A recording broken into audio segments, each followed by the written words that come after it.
소방차에 싣고 다니는 에어매트의 상당수가 유통기한이 지난 것을 싣고 다녔다. 한 490여 개의 에어매트가 사용연한이 지난 걸로 확인이 됐다. 전량 교체하겠다고 이렇게 밝혔습니다. 지났음에도 불구하고 위험한 상태에서 사용했느냐 이런 상황들은 아니었거든요. 네. 전면 교체하는 게 꼭 능사는 아니다. 네, 실시간 재난안전정보 안내방송 재난안전 119. 오늘은 KBS 재난방송 전문위원이신 이영주 경일대 소방방재학부 교수와 함께하도록 하겠습니다.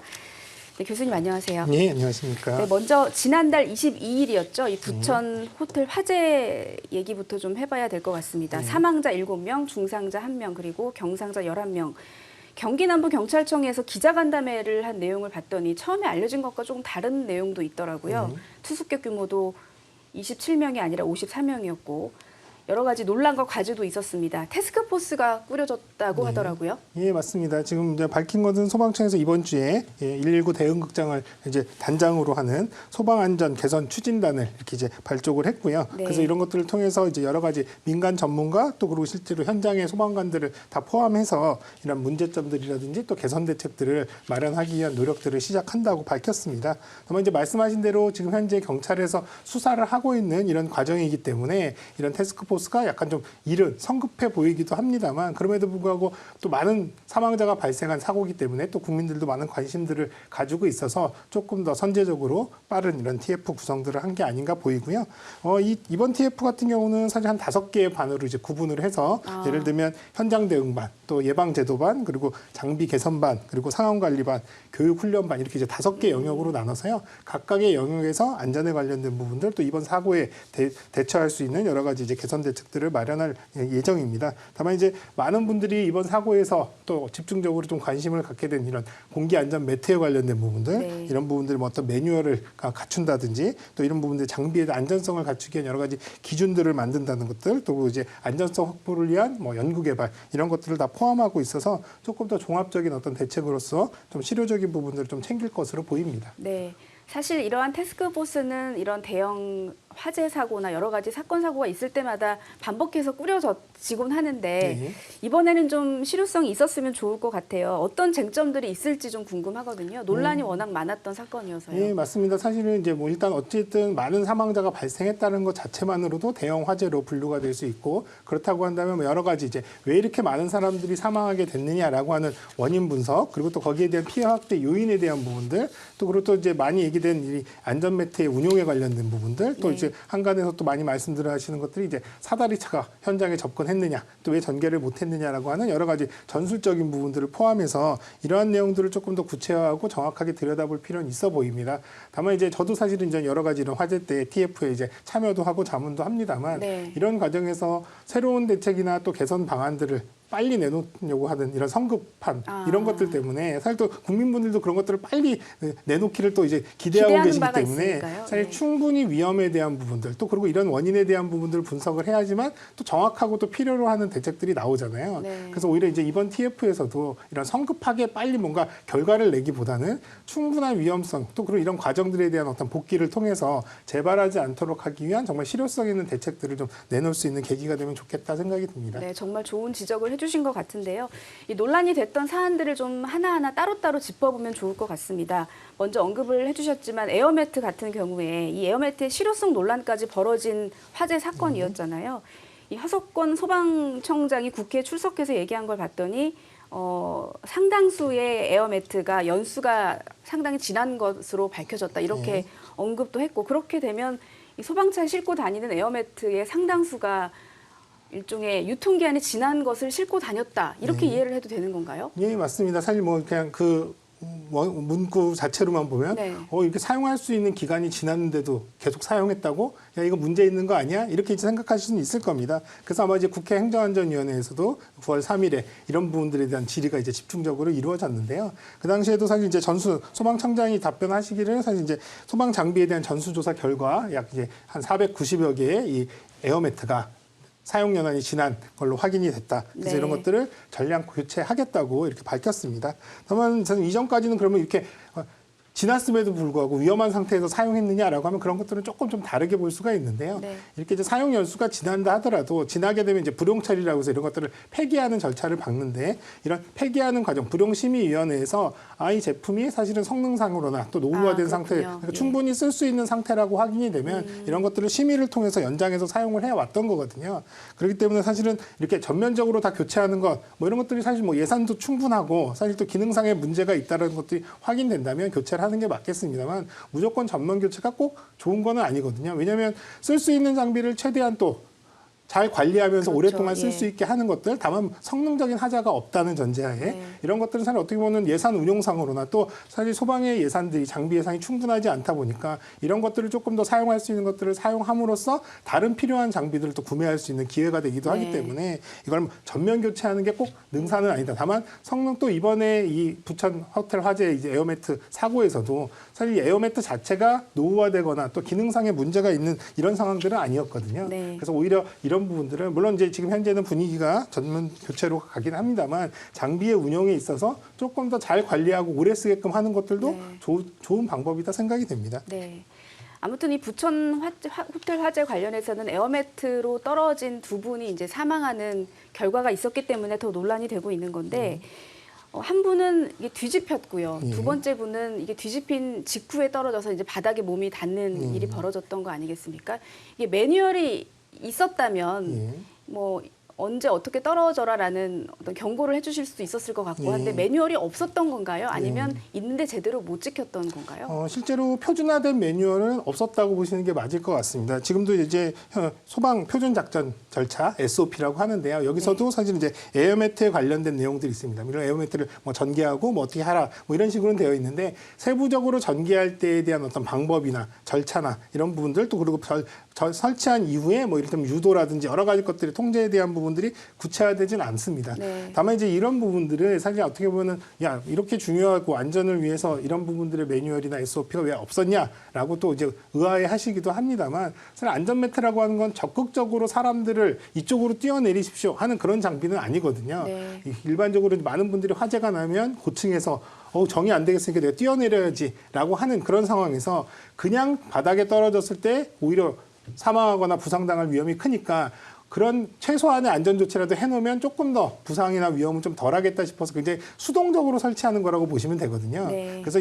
그렇기 때문에 사실 이걸 SOP로 만들어서 적극적으로 뭐 이쪽에 설치됐으니까 안전하게 뛰어내리십시오라고 하는 이런 유도의 개념은 아니다라는 부분들을 좀 잘 이해해 주실 필요는 있을 것 같습니다. 네. 이게 뭐 매뉴얼이 제대로 잘 이루어져 있고 제대로 잘 작동이 됐다고 하더라도 그냥 평범한 사람들 입장에서 화재가 났을 때 에어매트로 정확한 위치로 정확하게 떨어진다는 게 쉬운 일이 아니거든요. 그래서 이제 실효성 논란이 또 나오는 것 같기도 하고요. 교수님께서 어떻게 보시나요? 네, 맞습니다. 뭐 일반인뿐만 아니라 저도 사실은 전공자긴 합니다만 네. 에어매트를 위해서 펼쳐놓은 걸 내려다보면 저 조그만 사각형 안에 내가 제대로 뛰어내릴 수 있을까라고 하는 두려움이 분명히 있거든요. 그렇기 때문에 사실 높은 위치에서 뛰어내린다 하는 것 자체는 그 크기나 안전성뿐만 아니라 내 자체가 이제 높은 곳에 있다라는 것 자체가 굉장히 위협적이기 때문에 상당히 좀 안전성을 담보하기는 좀 어려운 부분들은 분명히 있습니다.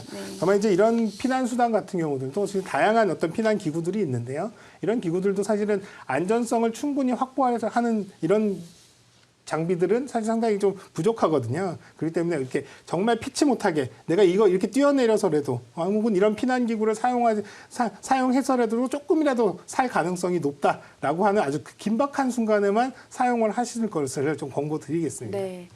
그런 태스크포스에서 이런 전반의 얘기들이 다 이루어져야 될 것 같다는 생각이 들고요. 그리고 두 번째 쟁점, 이제 또 그 완강기 얘기를 해야 될 것 같은데 이제 방에 완강기가 있었던 것으로는 조사가 됐어요. 근데 이제 그걸 제대로 보관했느냐, 그리고 제대로 안내가 됐느냐에 대한 여러 가지 이제 논란들이 있는 건데 이게 완벽하게 구비된 완강기라고 하더라도 역시 에어매트처럼 처음 겪는 사람들이 완강기를 열어서 제대로 사용법을 아는 사람들이 많지가 않을 것 같아서요. 예, 맞습니다. 사실 뭐 완강기도 지금 이제 에어매트가 상당히 또 이런 사고로 인해서 위험성에 대한 부분들을 많이 이제 인식들을 하시게 되다 보니까 그러면 이제 앞으로는 에어매트 말고 완강기를 열심히 잘 활용해야 되겠구나 이런 생각들을 많이 하시고 또 언론이나 또 이제 소방청에서도 이런 완강기 사용에 대한 부분들을 조금 더 적극적으로 교육을 하겠다라고 하는 부분도 밝혔는데요. 다만 이제 제가 걱정이 되는 건 이렇게 이제 완강기에 대한 교육을 통해서 충분히 이런 사용하실 수 있는 있는 능력을 갖춘다 하더라도 정말 안전하게 대피할 수 있느냐라고 하는 부분들은 조금 걱정이 되는 부분들이 있습니다. 사실 왕관계 같은 경우는 한 3가지 요건이 충족이 돼야지만 이런 것들을 사용하고 대피를 하실 수가 있는데요. 첫 번째는 당연히 내 스스로가 왕관기를 얼마나 잘 탈 수 있는지에 대한 사용법에 대한 부분들은 숙지가 돼야 되겠고 네. 또 하나는 뭐 호텔이라든지 또 본인이 생활하는 공간에서 어디에 왕관기가 있는지를 알아야 제가 사용할 거잖아요. 그러니까 왕관기의 위치를 항상 정확하게 잘 확인해 두셔야 되는 부분들. 셋째로는 이제 왕관기 함의 장비들, 그리고 또 왕관기 고리를 걸어서 이제 지지를 해줘야 되는 지지대, 이런 것들이 사실은 유지관리상의 유지관리가 잘 되지 않는다 그러면 사실 실제로 제가 건물들에 가보면 이런 왕관기의 지지대들이 막 덜렁덜렁하거나 또 너트가 빠져 있거나 네. 또 녹슬어서 사가 있거나 이런 경우들도 있거든요. 그러니까 왕관기는 제대로 구비돼 있어도 이걸 지지할 만한 지지대가 안전하지 못한 상태다. 그렇기 때문에 이제 이런 것들은 평상시에 위급한 상황에서 바로 쓸 수 있게, 이런 것들을 의심 없이 쓸 수 있게끔 사실 관리가 잘 되어야 되는 부분들도 있거든요. 그러니까 이 3가지가 사실 다 갖춰져야지만 왕관기를 사용할 수가 있는데 그렇지 않은 경우라면 상당히 좀 위험할 수 있다. 그래서 항상 왕관기를 타실 때 이런 부분의 지지대라든지 고정대 이런 것들이 좀 충분히 안전한지 이런 것들을 좀 확인해 보실 필요도 있고요. 근데 그 불나서 대피하는 상황에서 그 지지대까지 확인할 정신이 있을 수 있는 사람이 몇이나 될까 싶기도 한데 그래서 그래서 사실 평상시에 건물의 관리자들이 맞습니다. 이런 것들을 안심하고 탈 수 있게끔 잘 관리를 해주십사 당부를 드리고 싶은 겁니다. 네. 이 몸에 건 이후에는 내려올 때는 큰 위험은 없는 건가요? 몸에 잘 걸려 있기만 하다면? 일단 이제 그 벨트를 허리 쪽에다가 이제 고정을 하게 되는데요. 이 벨트 같은 경우는 허리 쪽에 고정을 하면 대부분 이제 어깨 부분에 겨드랑이에 껴지는 형태이기 때문에 팔을 위쪽으로 벌리지 않는 한은 대부분 몸에 껴 있어서 사실 상당히 안정적으로 지지는 됩니다. 또 한편으로는 손으로 줄을 잡고 있지 않아도 완속기라고 하는 이제 조속기라고 하는 속도를 천천히 내려보내는 이런 장치가 되어 있기 때문에 그냥 떨어지듯이 안 되거든요. 천천히 내려갈 수 있게 됩니다. 한 1초에 한 1m 정도 내려가는 이런 속도거든요. 그렇기 때문에 꼭 줄을 잡으시지는 않으셔도 되고요. 다만 이제 줄을 잡지 않는데 손은 벽 쪽을 이렇게 손으로 짚으면서 이렇게 내려오시는 게 안전합니다. 왜냐하면 내려오는 과정에서 건물의 벽면과 이제 부딪혀서 부상을 입는 이런 경우들이 있으니까요. 그렇군요. 그 에어매트와 왕관계 얘기까지 해봤고, 그리고 그 문에 대한 얘기가 또 많았어요. 810호. 처음에 이제 화재가 시작된 것으로 알려져 있는 810호 같은 경우에 그 방화문을 좀 제대로 닫고만 나왔어도 시간을 좀 벌 수 있지 않았겠느냐라는 분석들이 계속 나오고 있거든요. 좀 많이 아쉬운 부분이에요. 예, 사실 이제 뭐 이번 화재뿐만 아니라 화재가 발생했을 때 방화문을 정확하게 잘 닫는다라고 하는 의미는 굉장히 크거든요. 왜냐하면 방화문, 그 공간이 방화구역이 되어 있고 방화문이 제대로 다 설치되어 있고 또 제대로 닫혀 있다면 화재가 다른 쪽으로 확산되는 이런 과정들, 시간들을 충분히 지연시킬 수가 있거든요. 그렇다고 한다면 이번 호텔에서도 마찬가지로 810호의 문이 닫혀 있었더라면 어떻게 됐을 거냐. 화재 자체가 복도 쪽으로 또 연기가 복도 쪽으로 나오지 않으면서 그 사이에 안전한 대피로로 사람들이 대피를 할 수 있는 이런 시간들은 충분히 벌어줄 수 있었을 것이다. 이렇게 보는 거거든요. 그래서 사실 이런 방화문을 잘 닫는다라고 하는 것들은 이번 호텔뿐만 아니라 우리가 많이 생활하는 아파트 혹은 또 건물에서도 평상시 계단실의 문 같은 것들은 이제 대부분 다 열어놓게 되는데 그렇죠. 환기시킨다고 열어놓기도 하고 또 이제 뭐 자주 열었다 닫았다 하니까 이런 것들이 불편해서 거기에 뭔가 쐐기를 꽂아놓는다거나 뭐 노루발을 이런 것들을 달아서 문을 고정해 놓는데요. 이러한 경우에 사실 화재가 발생했을 때 그 층 혹은 또 뭐 계단 같은 경우는 또 위층으로도 다 연결돼 있기 때문에 화재가 발생하지 않은 다른 층까지 이미 연기가 확산되는데 굉장히 빠르게 기여를 해서 위험성을 키운다. 이런 부분들 좀 잘 명심하셔서 항상 방화문을 잘 닫아놓고 쓰시는 것들 이런 것들도 좀 생각을 하셨으면 좋겠습니다. 네. 그리고 이제 소방 점검은 아마 주기적으로 제대로 이루어졌던 것으로 조사가 되고 있는데 일단 주기적으로 이루어진 것은 맞는데 여기에서도 이 호텔의 경우에 방화구역 관리 부문에서 양호 판정을 받았다고 해요. 그렇지만 이제 결과는 좋지 않은 사상자들이 나왔던 상황이거든요. 여기 같은 경우는 이제 건물 같은 경우에 이 조사에 관련된 점검, 소방 시설에 대한 점검은 사실 이제 법에서 정하고 있는 자체 점검이라고 해서 이 건물의 소방 시설들을 점검을 해라. 그래서 이 건물 같은 경우도 1년에 2번 정도 점검을 받는 이런 상황이었을 겁니다. 이거랑은 또 별도로 소방서에서는 이 건물이 우리 관할 내에 있는 지역이니까 이 건물이 화재가 났을 때 어떻게 이제 진압을 할 거고 구조를 할 거고 또 이런 것들을 활동을 위해서 조사를 나가기도 하는데요. 이렇게 소방서에서 나가가지고 이제 한 조사에서 방화구역이 양호하다라고 이런 것들을 이제 판단한 것들이 이제 보고서에 작성돼 있는 것들이 확인이 되는데요.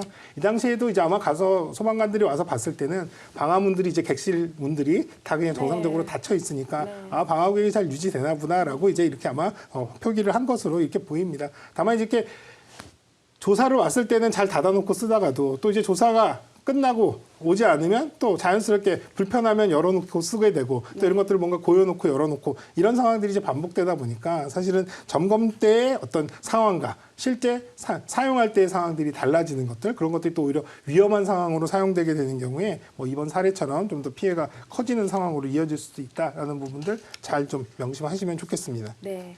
그리고 이제 스프링클러가 설치되지 않은 건물이었다고 하잖아요. 이게 그 6층 이상 건물에 대해서 스프링클러 설치가 의무화된 게 아주 긴 역사가 아니어서 이 스프링클러가 설치되지 않은 수많은 건물들 이거를 그냥 그대로 둬도 되는 건지 여기에 대한 또 걱정들이 많거든요. 네, 말씀하신 대로 지금 이 부천 화재 이 호텔 같은 경우는 2004년도에 이제 완공이 된 건물이라서 그 당시에는 10층 이상인 경우, 11층 이상인 경우에만 스프링클러 설치 대상이었습니다. 근데 이게 2017년도에 이런 여러 가지 화재 위험들 이런 것 때문에 모든 건물에 6층 이상인 건물이면 다 스프링클러를 설치해라 이렇게 확대 적용이 됐는데요. 다만 이제 이러다 보니까 그 당시에는 지금의 만약에 건물을 이 동일한 규모의 건물을 짓는다 그러면 당연히 스프링클러가 설치되어 있었겠습니다만 그 당시에는 이런 부분들이 적용 대상이 아니어서 이런 부분들이 미비한 상황이었다 이런 것들이 확인이 됐고요. 다만 이제 이런 위험성들 때문에 많은 분들은 야 스프링클러 더 많이 설치하게끔 확대해야 되는 거 아니냐 말씀들도 하십니다만 사실 이런 부분은 스프링클러를 확대 적용하는 부분들은 신축 건물에 관련된 부분들은 위험성이 있는 용도에 또 위험성이 있는 규모에 적용을 하게끔은 할 수는 있을 겁니다. 다만 이제 이미 대상이 아닌 것들을 소급 적용하는 부분들은 상당히 좀 어려운 부분들이 있거든요.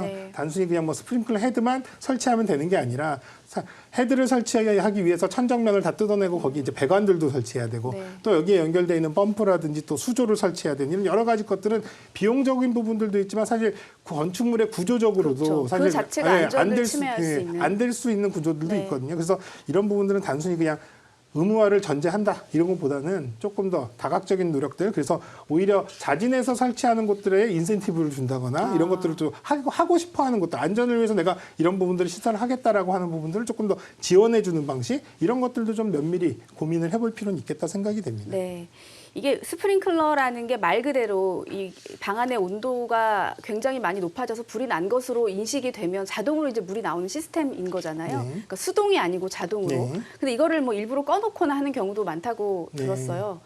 맞습니다. 그거는 뭐 어떤 이유에서 사실 그런 이제 스프링클러 걸까요? 이건 조금 스프링클러의 기술적인 부분을 좀 이해를 하셔야 되는데요. 사실 스프링클러의 이제 배관에는 물이 차 있는 형태, 한마디로 습식이라고 그래서 배관에 이미 물이 차 있어서 스프링클러 헤드 부분, 한마디로 물이 나오는 부분에서 화재를 감지하게 되면 얘가 이제 그 유리 벌브라고 해서 구멍을 막고 있던 것들이 깨지면서 물이 그냥 바로 쏟아지는 이런 타입이 이제 습식이라고 하는 스프링클러 타입이고요.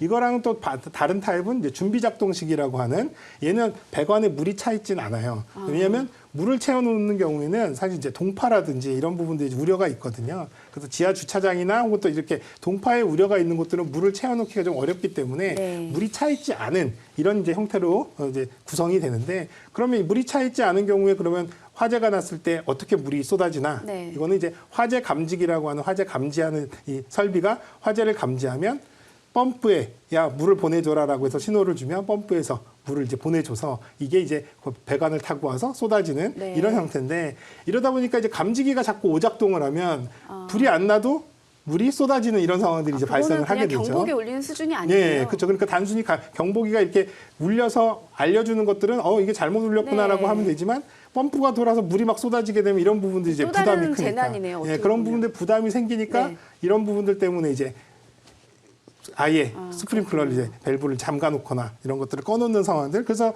여러분들 다 아시다시피 청라 지하 주차장 화재 같은 경우도 사실 전기차 화재 때문에 피해가 커졌다기보다는 여기에 지하 주차장에도 사실 이런 준비 작동식이 설치되어 있으면서 실제로는 이런 것들을 잠가놔서 이 물이 쏟아지지 않은 이런 상황. 그래서 화재가 조기에 억제되거나 진압이 안 된 그런 상황들이거든요. 그래서 이 스프링클러 같은 경우는 사실은 뭐 설치에 대한 부분도 중요하지만 유지 관리 또 항상 우리가 필요한 건 정말 불이 났을 때 제대로 작동하는 게 사실 제일 가장 중요한 거잖아요. 네. 그래서 뭐 습식이든 건식이든 뭐 어떤 준비 작동식이든 타입에 상관없이 제대로 기능할 수 있게끔 잘 관리하고 유지하는 것들 이런 것들이 무엇보다 중요하다 생각이 됩니다. 네, 알겠습니다. 좀 화제를 돌려서 앞에 기획 영상에서 벌쏘임 사고 관련 영상을 좀 보여드리기도 했는데 소방청이 벌쏘임 사고 주의보도 지금 발령을 한 상태거든요.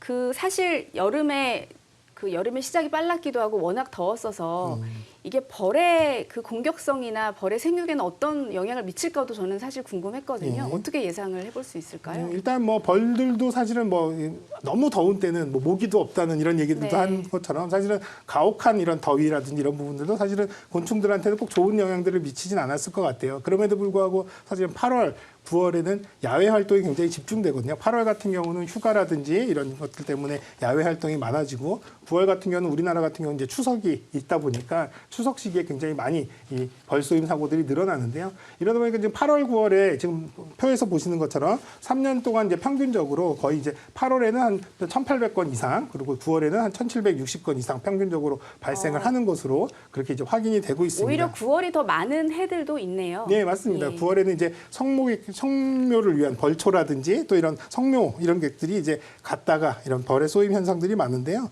그래서 사실은 실제로 이제 저도 사실은 지난주에 벌초를 하느라고 그러셨군요. 산소에 갔었는데 예. 거기서도 벌집이 있어서 깜짝 놀란 다행히 벌은 없었는데 네. 빈 벌집이어서 다행이다 생각을 했습니다만 그래서 이런 야외 활동하시고 이런 벌초를 하는 과정에서 이런 벌들 조심하셔야 되는 부분들 분명히 있습니다. 네. 벌초 다녀오시고도 벌집까지 보셨다고 하셨는데 예방 수칙에 대해서 좀 얘기를 해주시면 좋을 것 같아요. 뭐 네. 흔히 얘기하는 게 뭐 냄새, 옷차림 뭐 이런 거 얘기하잖아요. 예, 맞습니다. 뭐 기본적으로 이제 뭐 향수라든지 또 향이 강한 화장품 이런 것들을 사용하시고 가시게 되면 벌들이 이제 그런 부분들을 냄새를 맡고 접근을 하기 때문에 위험할 수 있으니까 네. 가급적이면 이런 것들을 이제 사용하시는 것들은 자제하는 게 좋겠다 말씀드리고요. 기본적으로 이제 또 보호할 수 있으니까 아직까지는 덥습니다만 그래도 산행 가셔서 하실 때는 긴 팔의 옷 그리고 긴 바지 이런 것들을 입으셔서 피부가 직접적으로 노출되는 것들을 최소화하시는 것들이 필요하고요. 또 옷을 색상을 고를 때도 가급적이면 이제 어두운 색상 계열은 피하는 것이 좋다라고 알려지고 있습니다. 왜냐하면 어두운 색은 피해라. 예, 그래서 검정색이라든지 갈색, 빨간색 같은 경우는 벌들의 공격성을 조금 더 자극하는 이런 것으로 지금 이제 알려지고 있으니까요. 지금 교수님 입으신 옷 정도면 괜찮을까요? 네, 이것도 좀 어두워서 좀 네. 위험할 수도 있겠네요. 네. 그래서 이런 부분들을 조금 좀 삼가하시는 게 좋겠고요. 그다음 또 야외 활동이나 뭐 이렇게 벌초하실 때 주변에 벌집이 있는지 또 이런 부분들도 좀 잘 확인하셔서 가급적이면 자극하지 않게끔 하는 부분들 또 그리고 또 알러지가 있는 분들은 이런 부분들 비상구급약이라든지 또 이를테면 또 여기에 여러 가지 벌레 기피제 같은 것들도 좀 준비하셔서 혹시라도 이런 부분들이 이제 또 문제가 생겼을 때 사용하실 수 있게끔 하는 부분들 필요해 보입니다. 네. 벌초하시고 또 가을 산행하실 때 정말 각별히 조심하셔야 될 것 같습니다. 네, 오늘 말씀 여기까지 듣도록 하겠습니다. 지금까지 KBS 재난방송 전문위원이신 이영주 교수였습니다. 감사합니다.